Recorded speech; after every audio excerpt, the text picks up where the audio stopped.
Okay, so we're back, and this time, well, as you know, we're picking up right where we left off with Fanny, right?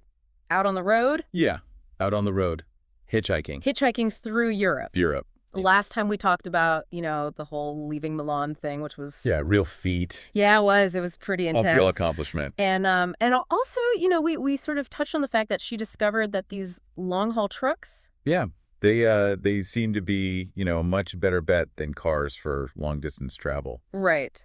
And so that's kind of where we left off. But as we get into this, the second day of her journey, things take, I don't know, a pretty sharp turn. And it gets, honestly, it gets a little unsettling. It gets a little dark. Yeah, it gets real. We Yeah. start off. It's very serendipitous, right? It's all Yeah. about kindness of strangers, and then the second day just shows you how vulnerable you are when you're, especially as a woman traveling alone. Yeah. And it just goes to show it's not all sunshine and roses out there.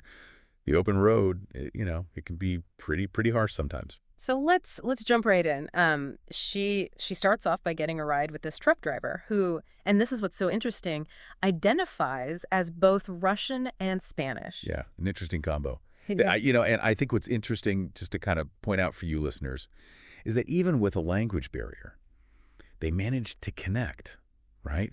As humans, we have this need to share stories. Right. And they figure it out, even without a shared language. The source material even details how they work to communicate their mutual curiosity. So you can imagine, Fanny probably starts to feel like, okay, I can trust this guy, which makes what happens next even more impactful. Right. And they do. They actually cover a lot of ground together, even crossing the border into France.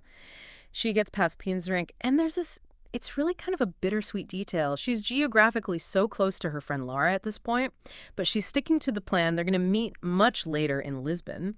And she even takes some photos, with the intention of showing Lara later. But yeah, knowing what's about to happen, it's a little sad. Yeah, it really makes you think about how with these long-term plans, you never know what's going to happen day to day. Right. Like, there she is, so close to Lara. Yeah. But she keeps going. It just shows how much she's committed to this journey and how much improvisation is actually involved. Absolutely. And those photos, become this symbol of connection and this journey that's constantly changing. Then out of nowhere, the driver just stops. It's nighttime, and he pulls over at this, well, the way she describes it, it's kind of creepy. It's an emergency exit area. There are hardly any other trucks around. There's no lights, nothing. She's totally caught off guard because she hadn't even thought about the fact that he would need to take a long break. This is a really important point for anyone who's traveling, especially if you're relying on the kindness of strangers. Mm-hmm. You have to be prepared for the unexpected. Like, she was so caught up in making good time that she didn't think about, the trucker's schedule. Right. And, that lack of a plan. Yeah. In that moment, it becomes a big problem. Yeah.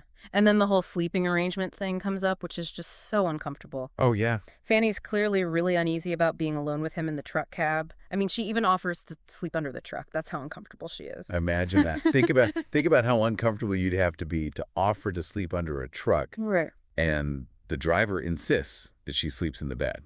He says it's, the gentlemanly thing to do. And on the surface, it sounds nice. Yeah. But he's basically ignoring how she feels. He's dismissing her instincts. And Fanny even admits in the source material that back then she wasn't very good at trusting her gut.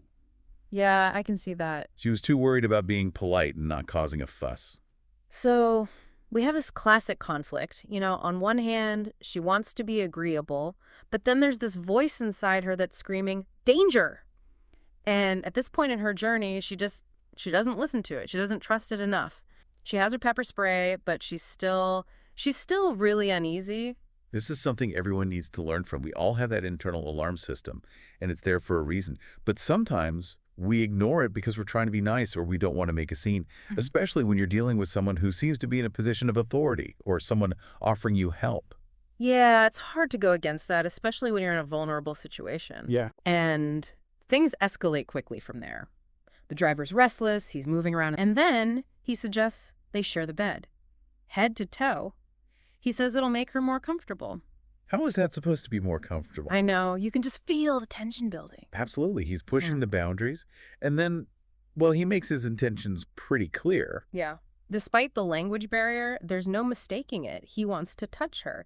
And at that point, it goes from this general feeling of unease to An immediate, very real threat.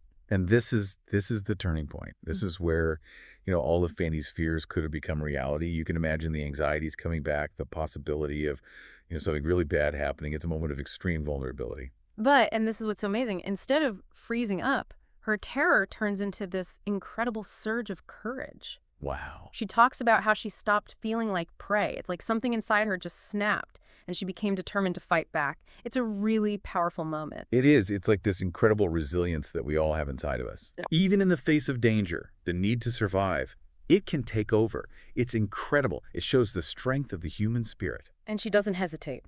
She gets up, points her pepper spray directly at him, looks him right in the eye. She's very clear. She says, "This is for protection. We had an agreement. You take me to Spain. We talk. Nothing more." She's projecting this energy that says, I am not a victim.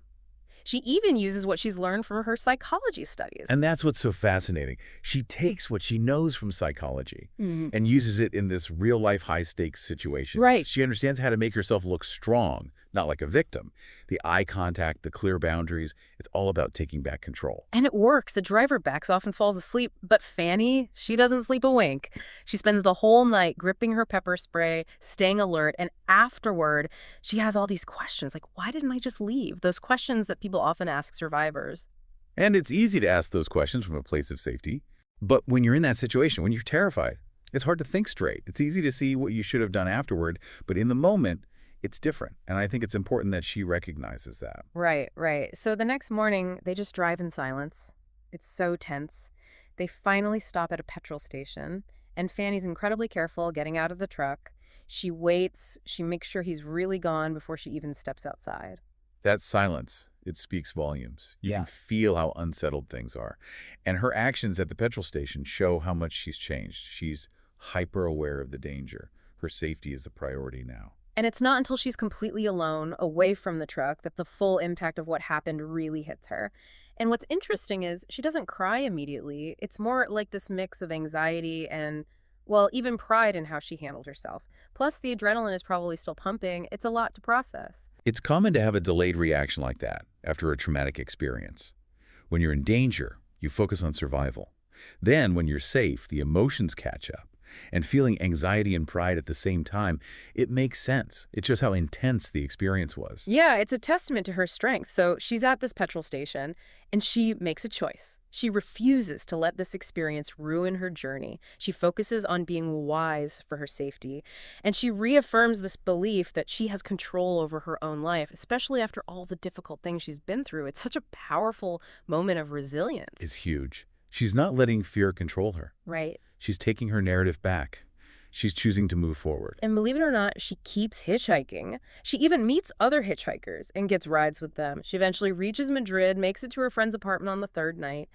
And I can't imagine how amazing that first shower must have felt after everything. Seriously, after days on the road, that stressful encounter, that shower must have felt like a reset, physically and emotionally.